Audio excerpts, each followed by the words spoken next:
მოგესალმებით კოლეგებო, ქალბატონთია, მადლობას გიხდით იმ გაწეული საქმიანობისთვის, რომელიც უკვე თვეების განმავლობაში მიმდინარეობს თქვენი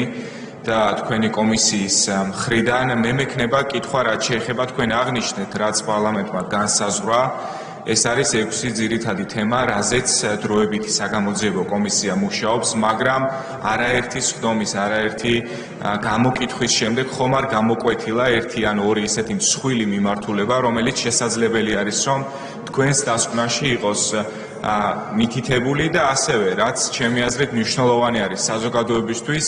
ბოლო დღეებში განსაკუთრებით იმ დანაშაულების გამო, რომელიც ჩაიდინეს ამ ადამიანებმა და არ მოვიდნენ საგამოძიებო კომისიაზე, აქეთ გვედავებიან და აქეთ გვეუბნებიან, რომ თითქოს ეს არის რაღაც პოლიტიკური შევიწროვება და პოლიტიკური დევნა. მე მინდა საზოგადოებას მიმართო, რომ გარდა იმისა, რომ 2003-2012 წლებში შეიძლება ბევრ ადამიანს განსაკუთრებით ახალგაზრდებს ეს არ ახსოვს. ამ ადამიანებმა ჩაიდინეს კონკრეტული დანაშაულები და დღეს იმასაც კი არ აკეთებენ, რომ ბოდიში არ მოუხდიათ ერთი და მეორე კომისიაზეც კი არ მოდიან და პირდაპირ თავისი გადაწყვეტილებით გაცხადებულად ამბობენ, რომ უნდათ რომ ციხეში წავიდნენ. ეს არის მათი არჩევანი, ვერავის ვერ ეტყვი, რომ კანონი არ დაარღვიოს. უბრალოდ მიუღებელი არის, როდესაც კონკრეტულად ქართული ოცნების გუნდის მისამართით, შემდეგ როგორც ასევე დასავლელი პარტნიორების მხრიდან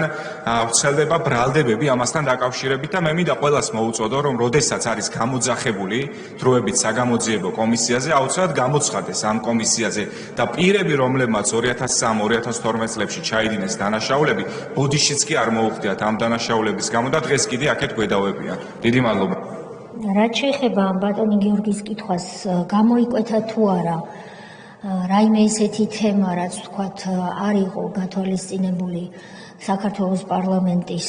დადგენილებით ან მასში შეტანილი ცვლილებით, გამოიკვეთა ასეთი ნამდვილად ისეთი მიმართულებები, რომლებიც ჩვენი აზრით საჭიროებს დასკვნაში ასახვას. ორ მაგალითს გეტყვით, ერთი ის, რომ როგორც დოკუმენტურად იკვეთება ნაციონალური მოძრაობა, როდესაც ვარდების რევოლუციის შემდეგ მოვიდა ხელისუფლებაში, ის ხელისუფლებაში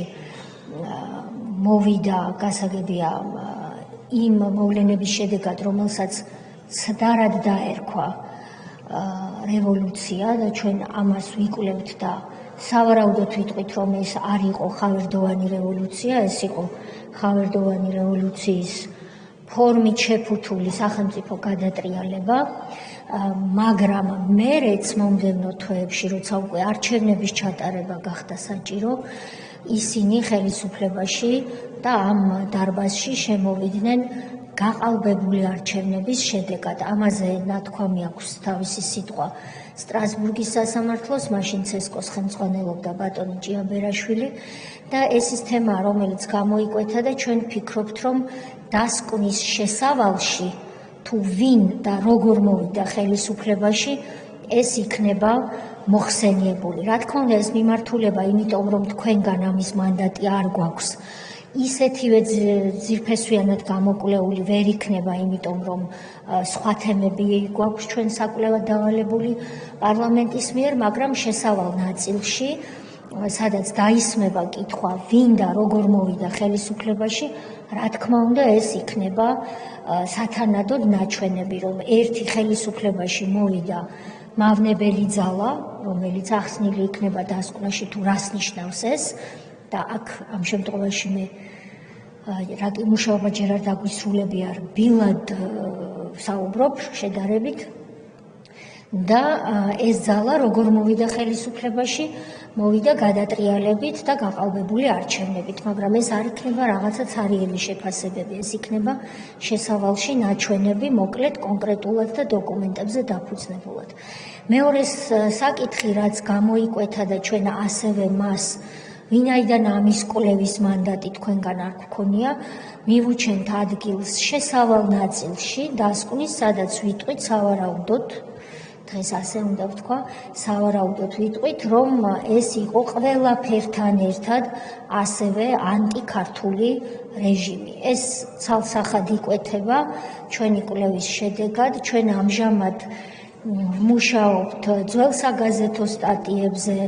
მუშაობთ მათ მიერ მიღებულ ისეთ გადაწყვეტილებებზე, რომელიც მიზნად ისახავდა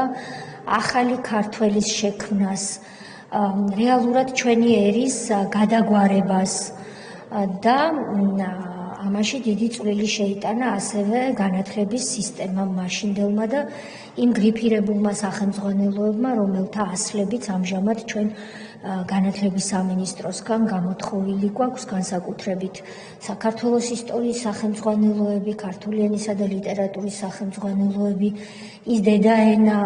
ჯერ სანამ იყო თუ მისი ელემენტები, რაც ისწავლებოდა, სრულიად გარდაქმნილი სახით და ასე შემდეგ. აქ რა თქმა უნდა ჩვენი ისე ვერ ვიმუშავებთ, როგორც სხვა თემებზე ვმუშაობთ, მაგრამ ნამდვილად გამოიკვეთა ეს მიმართულებები და გვინდა რომ რა კი გამოიკვეთა, ჩვენ შემოგთავაზოთ მსჯელობისთვის, ოღონდ ეს იქნება შესავალში. რეჟიმის დასახასიათებლად, როცა ვიტყვით, ვინ მოვიდა, როგორ მოვიდა და მერე მთელი დასკვნა მიეძღვნება იმას, რომ მოვიდა, რა გააკეთა. ხოლო დასკვნის ბოლო სიტყვაობა იქნება იმის თაობაზე,